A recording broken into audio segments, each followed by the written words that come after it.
परानी लाटीन और तन्हा चुरावा है की दास्तान।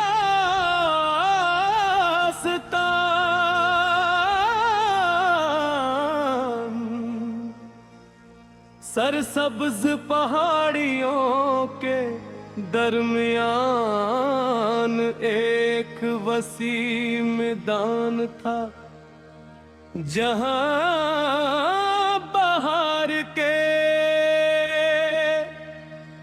दिनों में जंगली फूल खिल जाते थे।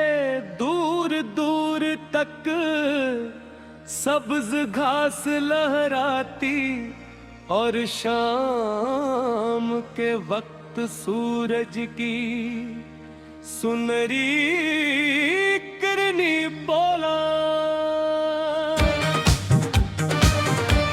मंजर को आप जैसा बना दीजिए।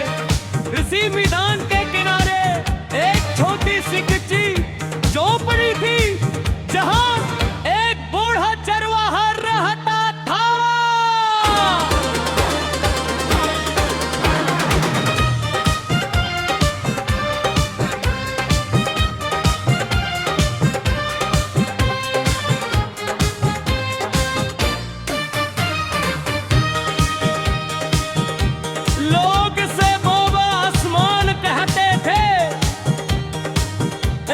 पास भीड़ों का एक छोटा सा रियोड़ था और एक पुरानी लालटीन जो शायद उसकी उम्र जितनी ही पुरानी थी।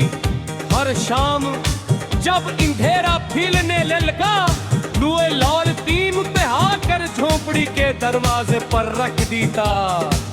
एक दिन मैं सफर करते हुए उससे मैदान तक जा पहुंचा। हवा में ठंडक थी और बादल पहाड़ों की चोटियों को छू रहे थे। हवा में ठंडक थी और बादल पहाड़ों की चोटियों को छू रहे थे। मैंने देखे के बाबा सुआ एक प्रत्याद जन बैठा बांसुरी बजा रहा था।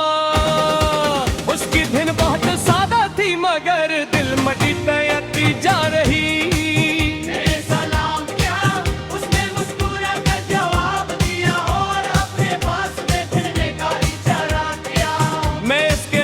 बैठ गया।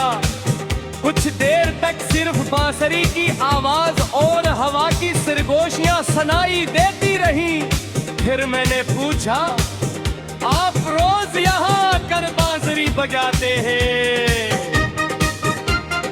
हाँ, आता का पहाड़ जान सकी कि मैं अब भी जिंदा हूँ।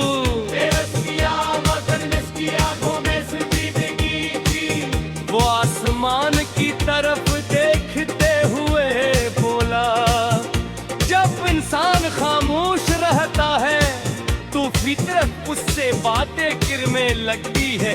मैंने मैदान की तरफ देखा, भेड़ें सुकून से घास चर रही थी। दूर एक नन्ही सी नदी बह रही थी। हर चीज मैं झोपड़ी के दरवाजे पर अथी, लालटीन की तरफ इशारा किया। हर रात तुझे जागे। बाबा आसमान ने आस्था से कहा, शायद कोई मुसाफिर रास्ता भटक जाए। मैंने दर्द नजर दौड़ाई, मैनों तक कोई आबादी नजर नहीं आ रही थी।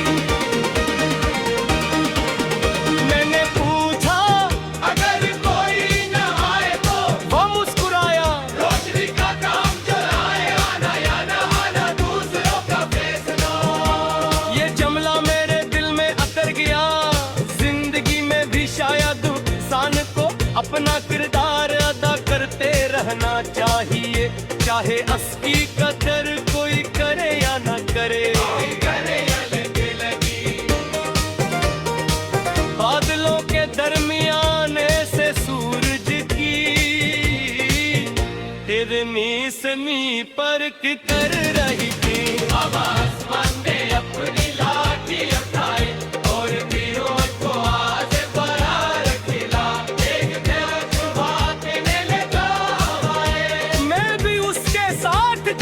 लगा। रास्ते में एक छोटा सा बंदा जख्मी हालत में घास में पड़ा था। आवाज मन ने ऐसे नरमी से लुकोया,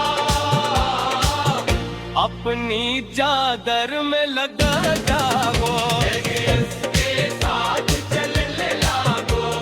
रास्ते में एक छोटा सा परिंदा जख्मी हालत में घास में पड़ा था। बाबा उस्मान ने उसे नरमी से उठाया, अपनी चादर में लेके आगे पूछा, आपको कैसे मालूम कि ये बच जाएगा? कोशिश करने वाले को अंजाम पहले से जानने की जरूरत नहीं होती। ऐसा वो मस्त हो गया था, उसकी हर बरत में एक छोटा सा सबक सिखा था। शाम को ये लगी आसमान नारंगी तोर जामने रतों से भर कर। बाबा उस्मान ने पुरानी लाठी जलाई, इसके बदों जोश में तेरे में एक छोटा सा चिराग और एक बरानी। लालटीन की जोश झोपड़ी के दरवाजे करवाने से लगी थी। अगाने अपनी पूरी जरूरत को अपनी नसीहत में समझे तो किया कदीक। बाबा उस्मान ने आसमान पर जमीन